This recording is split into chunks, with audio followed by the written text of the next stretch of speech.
जय Hind defence aspirant. So welcome back to target defence academy. Last time हमने जिन topics को पढ़ा था वो कौन कौन से थे बताइए। सबसे पहले प्रीवियस ईयर क्वेश्चंस लगाए थे, राइट।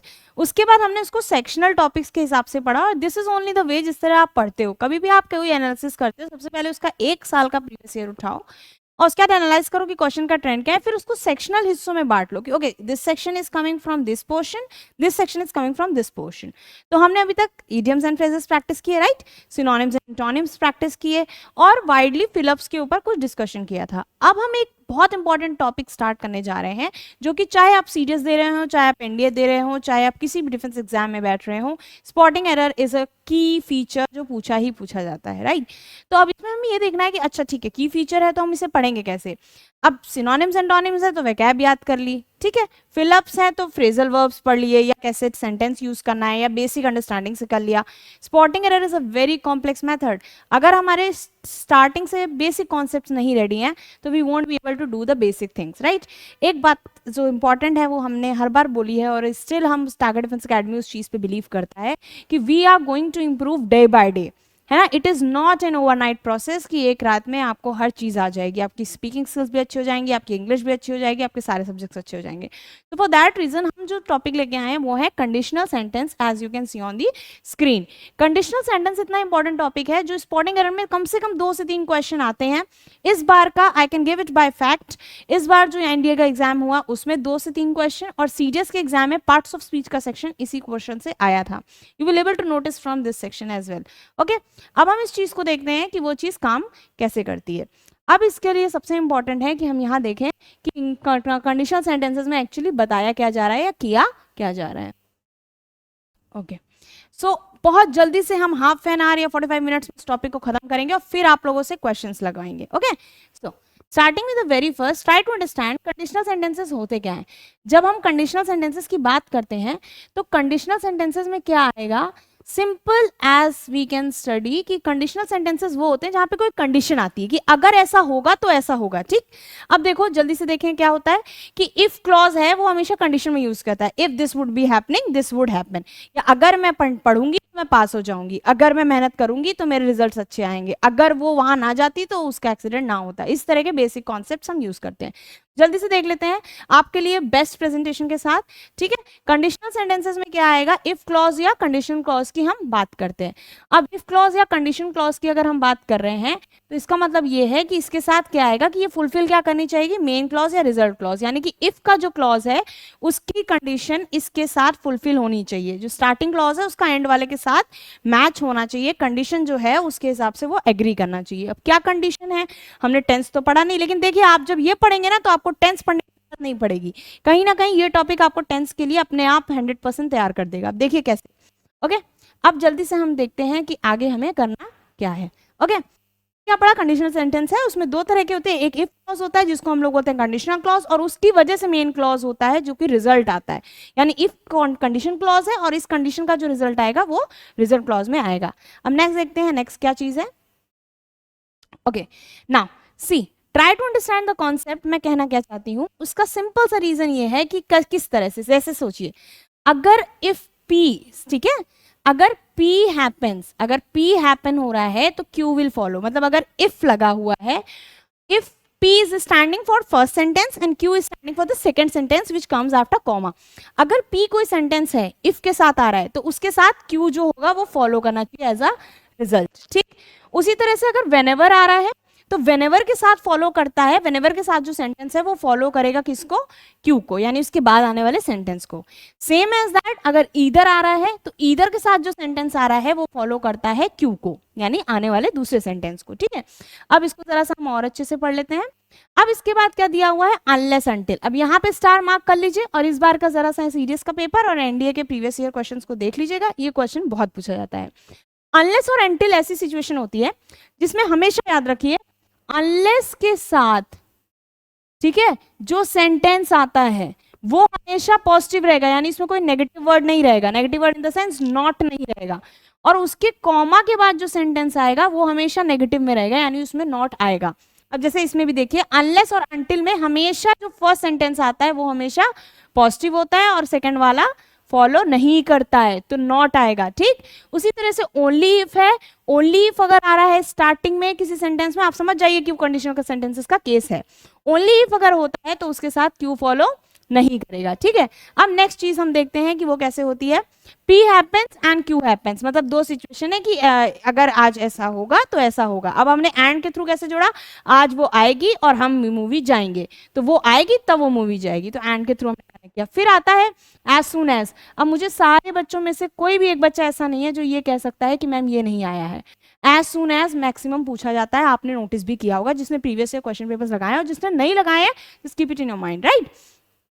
एज सुन एज के साथ जो स्टेटमेंट आती है यानी जो सेंटेंस आता है वो क्या करता है, उसके नेक्स्ट वाली सेंटेंस को फॉलो करता है, मतलब कंडीशन एग्री करनी चाहिए कि पहली वाली होगी तभी दूसरी वाली कंसीडर की जाएगी। प्रोवाइडेड भी उसी तरह वर्ड है, जैसे मैंने बोला कि आई will give you marks provided you study in exam, है ना, तो स्टडी करोगे आप तभी आपको मार्क्स मिलेंगे। तो प्रोवाइडेड भी उस तरह से कंडीशन है जहाँ पे पहला सेंटेंस तभी एग्री करेगा जब दूसरी वाली होगी, जैसे वो मार्क्स कब देगी, जब वो पढ़ेगा या पढ़ेंगी, ठीक। चलो अब नेक्स्ट देखते हैं कि हम इससे समझते क्या है। बहुत जल्दी से इस टॉपिक को कवर करेंगे, इतनी जल्दी आपको कोई भी कवर करा के इतना इंपॉर्टेंट टॉपिक नहीं देगा, that I can assure for sure, ठीक है। अब देखते हैं कि करना क्या है। चलिए अब नेक्स्ट वाले पे अगर देखें, अब समझने की कोशिश करिएगा जो मैं समझाना चाह रही हूँ, ठीक। अब जैसे ही हम मार्कर लेके आए, और एक पेन की जरूरत एक टीचर को होती है, सो मुझे भी है, let's see how it is going to work, right. अब देखते हैं कि ये कहना क्या चाह रहा है। पेन का कलर चेंज कर लेते हैं, व्हाइट स्क्रीन है, राइट। तो अब इसमें देखिए, इसमें आप समझने की कोशिश करिए। इफ ही सक्सीड्स, पहला सेंटेंस सेंटेंस वन है, यानी ये पी है और ये क्या है, ये क्यू है। उसी तरह से ये पी है और ये क्यू है, ये पी है और ये क्यू है। अगर इफ लगा है यानी इफ के साथ जो सेंटेंस आया तो उसको क्यू फॉलो कर रहा है, कैसे कि अगर वो सक्सीड करेगा तभी वो पार्टी देगा ना। उसी तरह से नेक्स्ट देखिए, यानी ये कंडीशन है, ये कंडीशनल क्लॉज है और ये उसका रिजल्ट है, यानी ये मेन क्लॉज है, ठीक। तो ये मेन क्लॉज है और ये क्या है, ये कंडीशनल क्लॉज है,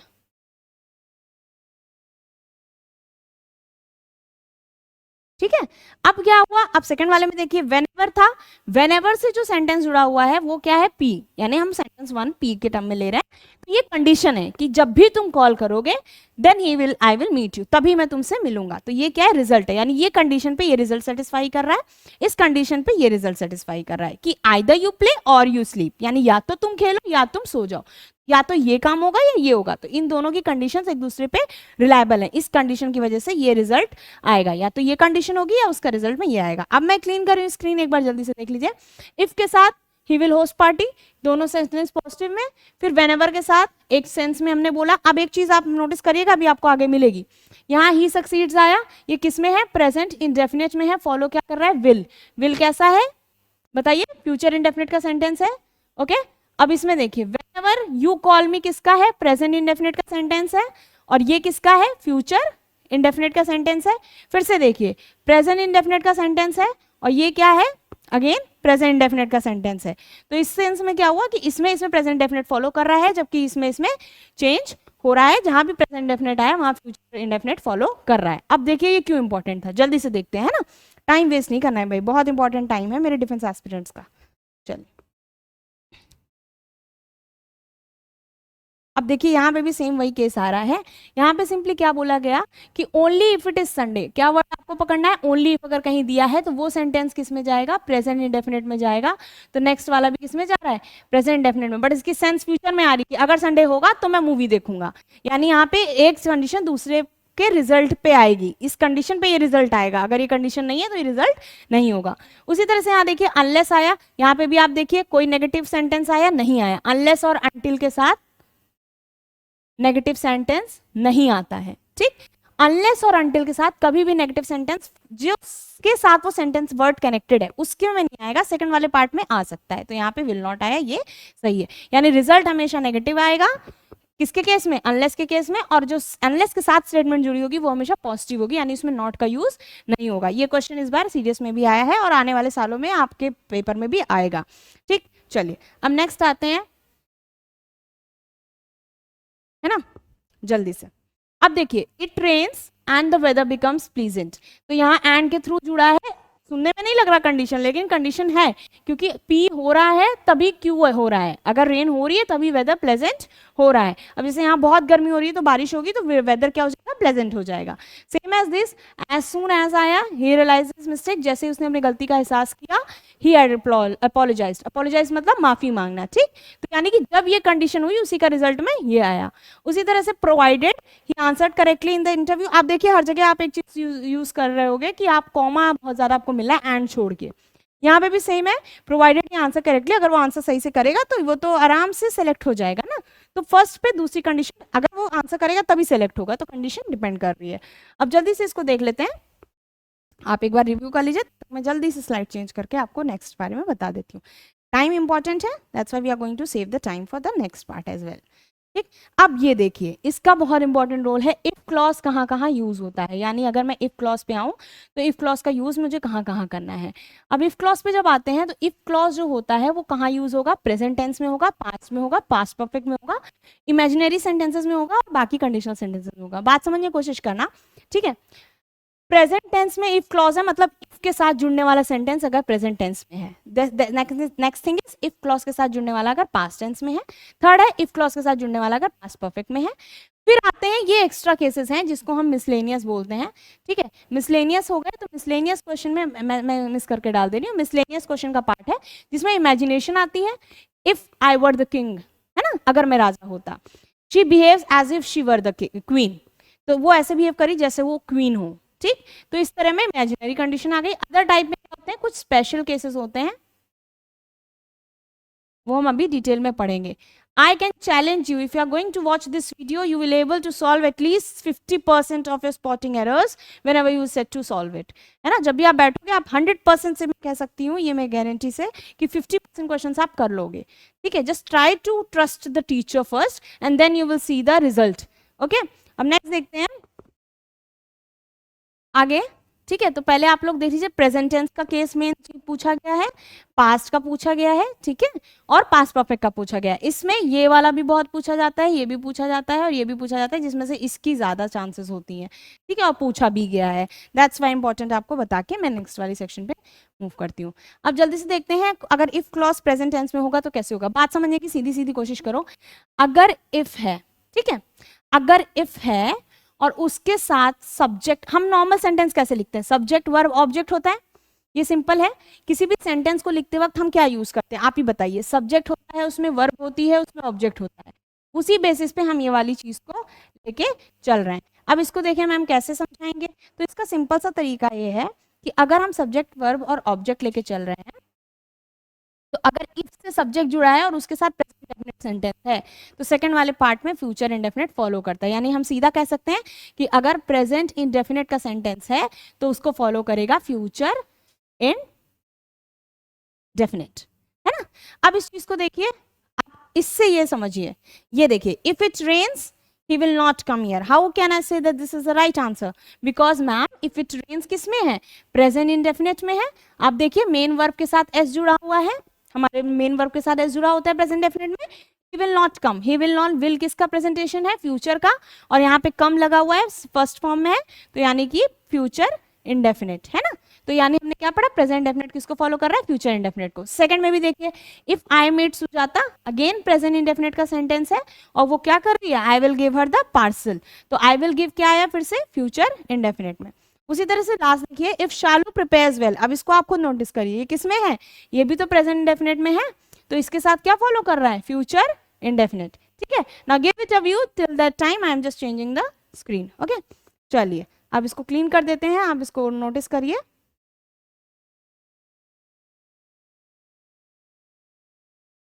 अब आता है मैम पास्ट के साथ, प्रेजेंट के साथ सेकंड वाला केस कौन सा है, प्रेजेंट कॉन्टिन्यूअस का। भाई ऐसे ही तो चलते हैं, present definite, present continuous, present perfect and then present perfect continuous. पर क्लॉजेस में हमारे पास तीन कंडीशन मेन होती है, एक प्रेजेंट लाइक प्रेजेंट डेफिनेट की, एक प्रेजेंट कॉन्टिन्यूअस की, एक प्रेजेंट परफेक्ट की, और चौथा इमेजिनरी, और पांचवा अदर कंडीशनल सेंटेंसेस। अब देखते हैं इसमें कैसे बोल रहा है। सेम वही है, इफ आया, सब्जेक्ट आया, प्रेजेंट कॉन्टिन्यूअस टेंस आया, क्या चीज मिल रही है मुझे, फ्यूचर इंडेफिनिट के साथ फॉलो करेगा। अब डायरेक्ट सेंटेंस में देखते हैं, इतनी मेहनत ही नहीं करनी। If you are working on this project, are working, आप देखिए मेनली अगर हम यहीं से रूल पढ़ें, टेंस भी साथ में रिवाइज करें, प्रेजेंट कॉन्टिन्यूअस का रूल क्या होता है भाई? प्रेजेंट कॉन्टिन्यूअस सिंपली क्या कहता है कि सब्जेक्ट वर्ब और ऑब्जेक्ट अगर है तो सब्जेक्ट अगर हमारा है और वर्ब है तो वर्ब में दो वर्ब होती है, एक मेन वर्ब होती है, एक हेल्पिंग वर्ब होती है, राइट? तो हेल्पिंग वर्ब की बात करेंगे तो हेल्पिंग वर्ब में क्या आता है? इज, एम, आर, ठीक। और मेन वर्ब में क्या आता है? कोई भी वर्ब, लेकिन वो किस फॉर्म में होगी? नॉर्मल फॉर्म में, फर्स्ट फॉर्म ऑफ वर्ब में होगी, और उसके साथ क्या जुड़ा होगा? आई एन जी, ठीक है। तो इसको अब हम क्लियर कर देते हैं, ठीक है। तो इसमें सिंपली वही चीज तो थी, इफ था, सब्जेक्ट था, प्रेजेंट कॉन्टिन्यूअस यानी कि सब्जेक्ट प्लस मेन वर्ब और उसके साथ जुड़ी होती है हेल्पिंग वर्ब, ठीक है, और उसके साथ ऑब्जेक्ट होता है। तो वही तो था, सब्जेक्ट है, प्रेजेंट कॉन्टिन्यूअस टेंस है, क्योंकि आर वर्किंग आ गया ऑन दिस प्रोजेक्ट, तो ये मैं पहले कह दूंगी प्रेजेंट कॉन्टिन्यूअस है। उसके बाद देखिए ये किस में है? ये फ्यूचर इंडेफिनिट में है। नेक्स्ट वाला आप करिए, आर गोइंग दिया है, किस में है? प्रेजेंट कॉन्टिन्यूअस में है, और उसके बाद my friend will accompany you, तो ये किस में है? ये फ्यूचर इंडेफिनिट में है। सिंपल है, बहुत ज्यादा टाइम नहीं लेना है, जल्दी जल्दी रिविजन करेंगे और फिर जल्दी जल्दी खट से क्वेश्चंस करेंगे। चलो अब आते हैं नेक्स्ट सेक्शन पे। अब एक चीज देखिए, यहाँ पे क्या बोला है? इफ है, सब्जेक्ट है, ये आपके लिए बहुत इंपॉर्टेंट है। 100% question would be coming from this section. It is protocol of UPSC की इस तरह के क्वेश्चन वो पक्का प्रिडिक्टेड पूछता ही पूछता है, ठीक। चलो अब आगे देखते हैं कि कहना क्या चाह रहा है। ओके नाउ सी, अब बोला इफ सब्जेक्ट इफ के साथ अगर सब्जेक्ट लग रहा है, एक सेकेंड, और प्रेजेंट परफेक्ट टेंस लग रहा है। प्रेजेंट परफेक्ट का रूल जरा आप बिना नीचे देखे बताइए क्या होता है? सब्जेक्ट लगता है, वर्ब लगती है, ऑब्जेक्ट लगता है। सब्जेक्ट के साथ जो वर्ब लगती है वो किसके साथ आती है? प्रेजेंट का है तो हैज और हैव के साथ आएगी, है ना। अब हैव किस में लगता है? या तो यू हो या दे हो तो हैव लगेगा, और हैज किसके साथ लगता है? सिंगुलर के साथ, है ना, सिंगुलर सब्जेक्ट होता है। तो अब ये हो गया। अब हम सेंटेंस देख लेते हैं। The dinner has been finished, ठीक है। If the dinner has been finished the waiter will bring the bill, ठीक है। अब इसमें देखिए ये हो गया। दूसरा दिया हुआ है if Harish had paid the bill he will get a receipt. अब इसमें एक चीज बहुत ध्यान देने वाली है कि फ्यूचर इंडेफिनिट में कैसे आया। अब आप कहोगे मैम या तो हैज बीन आ गया।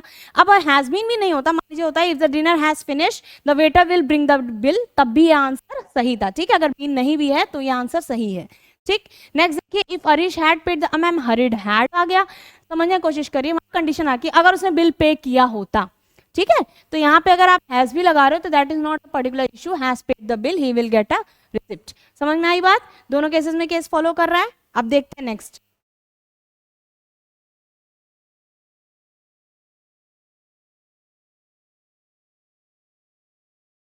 अब आते हैं कंडीशनल केस में इफ क्लॉज पास्ट टेंस में कैसे यूज होता है। ये भी एक इंपॉर्टेंट सेक्शन है जिसको छोड़ना हमें नहीं है, ठीक।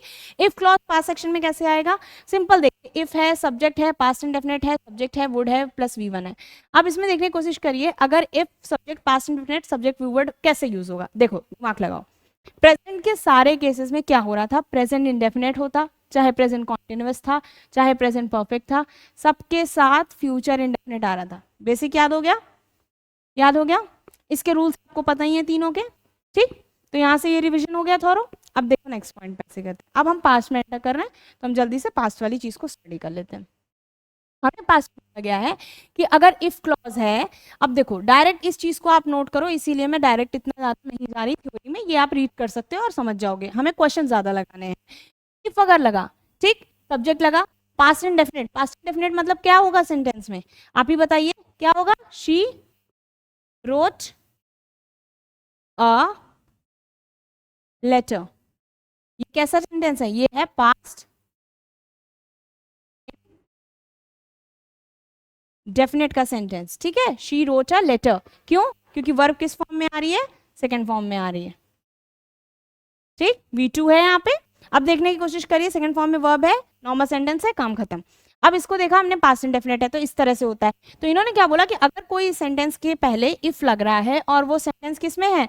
पास्ट इंडेफिनिट में है, ठीक है। तो इसके साथ क्या होगा? वो जिसको फॉलो करेगा वो किसके साथ आएगा? वो हमेशा वुड प्लस क्या दिया हुआ है? V1 plus complete object. इस चीज को ऑब्जेक्ट के थ्रू रेफरेंस दी जाती है, ठीक। अब इसको जरा मैं क्लीन करूं स्क्रीन को, अपने आप देखिए।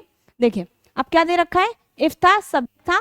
अब देखिए इफ था, सब्जेक्ट था, प्रिपेयर्ड से क्या पता चला? किसका सेंटेंस है? पास्ट इंडेफिनिट का। अब उसके बाद यहां तक सेंटेंस खत्म हो गया, नेक्स्ट पार्ट में क्या फॉलो होगा, वुड प्लस V1 इसकी तरह, तो वुड और गेट सही तो है सेंटेंस, कोई दिक्कत नहीं है। अब यहां देखिए, if I found her address, अब सी फिर से फाउंड है, फाउंड किस में आया, पास्ट इंडेफिनिट, देन किसको फॉलो कर रहा है, वुड आया मैम, सेंड आया, सेंड V1 होता है, ये सेंटेंस अपने आप में सही है, तो दिस इज करेक्ट। अब नेक्स्ट देख लेते हैं जल्दी से, है ना, तब तक हम जरा स्क्रीन क्लीन कर लें। टाइम नहीं लगाना है भाई, टाइम बहुत इंपॉर्टेंट है, और उसको एकदम, अब तो बस थोड़े दिन बचे हैं इंडिया एग्जाम के लिए, थोड़े इसलिए बोल रहे हैं क्योंकि यूपीएससी ओरिएंटेड है और इस कोर्स इतना है, तो थोड़े ही मान के चलिए आप, बहुत ज्यादा दिन नहीं है आपके पास, ठीक है। चलिए अब कंडीशन टाइप इफ क्लॉज की पास्ट परफेक्ट में, ये बहुत इंपॉर्टेंट है, इसको स्टार मार्क कर लो बेटा, आई कैन एश्योर यू इससे क्वेश्चंस आते हैं, आए हैं और आएंगे, ठीक है। अब पॉइंट क्या है, क्योंकि इसके कॉन्सेप्ट बच्चों को पता ही नहीं होते, वो पूरा पूरा पेपर लगा देते हैं, उनको बेसिक कॉन्सेप्ट्स कोई नहीं पढ़ाता है, कहीं पे भी नहीं पढ़ाया जाता है। हम आपको बेसिक कॉन्सेप्ट्स क्यों पढ़ा रहे हैं, सो दैट आपकी एक बार ग्रिप हो गई ना, तो आप 100 of 20 क्वेश्चंस आप अपने आप कर सकते हो, ठीक है। अभी हम इसका प्रैक्टिस सेट भी लगाएंगे, so don't leave the class, continuously देखिए एंड सी द वे कि कैसे पढ़ना है, ठीक। अब देखिए, इफ के साथ यहाँ पे सिंपली बोला गया कि इफ के साथ अगर सब्जेक्ट लग रहा है और पास्ट परफेक्ट टेंस का है, तो उसमें क्या था, अगर पास्ट इंडेफिनिट था तो वुड हैव, मतलब वुड लग रहा था और V1 लग रहा था। इसमें क्या होगा, सब्जेक्ट के साथ वुड भी जुड़ेगा, लेकिन यहाँ पे हैव और V3 चेंज हो गया, है ना। पास्ट इंडेफिनिट में खाली वुड और V1 लग रहा था, इसमें क्या हुआ, वुड भी लगेगा और हैव भी लगेगा और V3 लगेगा। अब ऑब्जर्व करना मैंने जो बोला, ठीक। इफ है, ठीक है मैम, है, I is the subject, had known से क्या पता चला कि ये किसमें है, पास्ट परफेक्ट में, है ना, पास्ट परफेक्ट में है। How easy the job was, comma आ गया, सेंटेंस यहाँ पे खत्म, यानी पी खत्म। अब क्यू वाले सेक्शन को देखते हैं, वुड आया, ठीक है, हैव आया, ठीक है, V3 आया, टेक, टुक, टेकन, तो टेकन यहाँ पे सही है। अब नेक्स्ट देखिए, if she hadn't been ill, अब यहाँ पे इस तरह से देखो, she hadn't been ill, past perfect है या पास्ट परफेक्ट कॉन्टिन्यूअस में चला गया, she hadn't been ill, she would have gone, यानी कि पास्ट परफेक्ट और परफेक्ट में एक ही जैसा रूल फॉलो होता है, उसमें इतना ज्यादा वेरिएशन नहीं है, तो she would have gone same rule follow हो रहा है। फिर देखिए नेक्स्ट, इसमें तो कुछ सोचना ही नहीं है, ज्यादा सोच के पेपर नहीं करना है, बस बेसिक कॉन्सेप्ट देखने हैं और अपने कोर्स को जल्दी जल्दी वाइंड अप करना है। If they had driven a few more kilometres they might have found a better hotel. अब इसको स्टार मार्क करो, अब मैं बताती हूँ इसके पीछे का कॉन्सेप्ट क्या है। हमेशा याद रख, कभी भी विल जो होता है उसको हम किसी मॉडल से रिप्लेस करते हैं उसी फॉर्म में, तो वो गलत नहीं है सेंटेंस। मतलब अगर आपको कहीं पे विल दिया हुआ है, ठीक है, तो आप उसको मे में अगर बदल रहे हो, कैन में अगर बदल दे रहे हो, तो ये सही माना जाएगा। अगर विल की जगह किसी रूल में विल आ रहा था और उसकी जगह मे और कैन यूज किया, दैट इज कंप्लीटली ओके, ठीक है, ये चीज आपकी सही है। उसी तरह से सेंटेंस में बोला जाए, अगर आपके पास कहीं वुड आ रहा है, ठीक, और उसकी जगह मैं कुड, शुड या माइट यूज कर दूं, तो वो भी अपने आप में सही है, गलत नहीं है। यानी this can be the replacement for this and this can be the replacement for this. Don't get very confuse, इसी में आपको वो घुमाते हैं और आप उसमें घूम जाते हो और आप क्वेश्चन गलत कर देते हो। तो बेसिक कॉन्सेप्ट्स के साथ बहुत क्लियर कट रखो माइंड में, ठीक। चलो अब एक बार क्लीन करते हैं। अब इसमें देखते हैं क्या क्या रहा है। देखिए इफ अगर इसको बहुत ध्यान से देखा जाए, है ना, if they had driven a few more kilometre might have found a better hotel. मान लीजिए मैं यहाँ पे माइट काट दे रही हूँ और मैं यहाँ लिख दूं विल, वुड। अब मुझे जरा बताइए, अगर मैं यहाँ वुड लिखती हूँ तो क्या सेंटेंस गलत है? If they had driven a few kilometres, ma'am had driven है, पास्ट परफेक्ट में है, कोई दिक्कत नहीं है, हमने यही पढ़ा था। पास्ट परफेक्ट के साथ क्या फॉलो होता है बताइए, वुड, हैव और V3 फॉलो होता है, तो देख लेते हैं, ठीक। वुड, हैव और V3 फाउंड, सही है मैम, कोई दिक्कत नहीं है, आपने सही समझाया।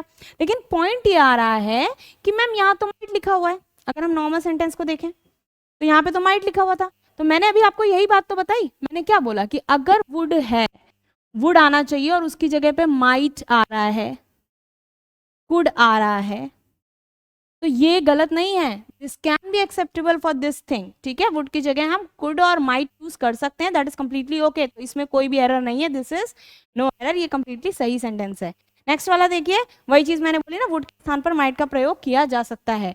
सो हम जब क्वेश्चंस लाते हैं तो हम ये नहीं सोच के लाते कि हमारे सिर्फ उन एस्पिरेंट्स को पढ़ना है जो इंग्लिश जानते हैं। हर वो एस्पिरेंट जिसके में मन से इच्छा है कि वो डिफेंस को ज्वाइन करना चाहता है, बट वो कहीं ना कहीं एक बैरियर फील करता है इंग्लिश में। We are always here for you, कि आपकी हम हेल्प कर सकें in every way possible, right. चलो नेक्स्ट चीज देखते हैं। चलो अब यहाँ देखिए हैड, अब देखिए आपने क्या पढ़ा था, अभी आपने पढ़ा, अगर मेरे पास पास्ट परफेक्ट का सेंटेंस होता है और उसके साथ क्या जुड़ा हुआ है, सिंपली ऑब्जेक्ट है, खत्म हो गई बात, तो उसके आगे आने वाला सेंटेंस किसमें होगा, subject plus would have plus V3 rule था। अब हमने क्या बोला, पास्ट परफेक्ट में आप सेंटेंस को कैसे लिखते हो, सिंपल होता है, सब्जेक्ट वर्ब ऑब्जेक्ट, और वर्ब की जगह पे आप had plus main verb use करते हो, यानी मेन वर्ब यूज करते हो, और मेन वर्ब जो यूज करते हो वो किस फॉर्म में होती है, थर्ड फॉर्म में, है ना, third form of main verb. Do, जैसे डू है तो उसका क्या जाएगा, डन जाएगा, ठीक है। अब इसमें बेसिक देखते हैं, अब इसको देख के समझिए जरा, सेम वही चीज लिखी हुई है, बस फर्क इतना है कि वर्ब पहले आ गया है, तो क्या उससे मेरा सेंटेंस चेंज हो जाएगा, नहीं होगा, सेम वही चीज है, ठीक है। अब इसको क्लीन कर दे, आ जाते हैं इस वाले सेक्शन पे। हैड ही कम, जरा सा रुक जाते हैं, है ना, हैड ही कम टू मी, तो हैड ही कम टू मी अगर मैं लिखती ही हैड कम टू मी, तब भी ये सही था और अब भी ये सही है, बस आपको अब कंफ्यूज करने के लिए वो क्या करते हैं, हैड को पहले लगा देते हैं, जो कि ग्रामेटिकली गलत नहीं है, ठीक है। अब इसको देखें, हैड ही कम टू मी किसका सेंटेंस है भाई, दोनों के दोनों कैसे हैं, पास्ट परफेक्ट के सेंटेंस हैं, ठीक। और दोनों अगर पास्ट परफेक्ट के सेंटेंस है तो हमने पास्ट परफेक्ट का रूल क्या पढ़ा था, वुड आता है, हैव आता है, प्लस V3 आता है, तो सही तो है। तो चाहे ये लिखा होता had he come to me I would have given him my car, ये भी सही है। अगर लिखा होता he had come to me I would have given him my car, बस ये है कि अगर ही हैड के फॉर्म में आ रहा है तो इसके आगे इफ लगा होगा, ठीक है, जरा क्लीन कर ले, थोड़ा गंदा हो रहा है ना, इफ लगा होगा, if he had come to me I would have, तो ये सही है। और इस केस में क्या है, इफ नहीं लगा है लेकिन हैड से स्टार्ट कर दिया तो भी सही है, कंफ्यूज नहीं होना है, दोनों का रूल वही है, बस ये है कि अगर वो जनरल फॉर्म में आ रहा है तो उसके साथ इफ लगा होगा, अगर नहीं आ रहा है तो हैड से स्टार्टिंग होगी। अब नेक्स्ट पॉइंट देखते हैं, हैड आई नोन हिम, अब देखिए had I known him I would have allowed, third form of main verb, काम खत्म, सेंटेंस क्लियर, आगे कॉन्सेप्ट। ओके सो हमने जब ये वाला पढ़ा, अभी हमने आपको रूल को बताया था, है ना, तो हैड के साथ हमारा जो पॉइंट था वो क्या आ रहा था कि हैड के साथ सब्जेक्ट लगेगा, V3 लगेगा, और subject would have been V3 जाएगा, सेम जैसे हमारा नॉर्मल सेंटेंस में जाता है, यानी अगर इफ कंडीशन के साथ पास्ट परफेक्ट का सेंटेंस आ रहा है तो भी ऐसे जा रहा था, और अगर हैड से स्टार्ट किया तो हमें कंफ्यूज नहीं हो रहा है, कॉन्सेप्ट वही फॉलो हो रहा था। I made you revise it again now for the next video, जो कि हमारे इमेजिनरी सेंटेंसेस बचे हैं और अदर कंडीशनल सेंटेंसेस बने हैं, उसके लिए हम नेक्स्ट वीडियो में कवर अप करेंगे। So for that time stay tune, see the video, and please like, comment and subscribe the channel if you want it in a go, okay.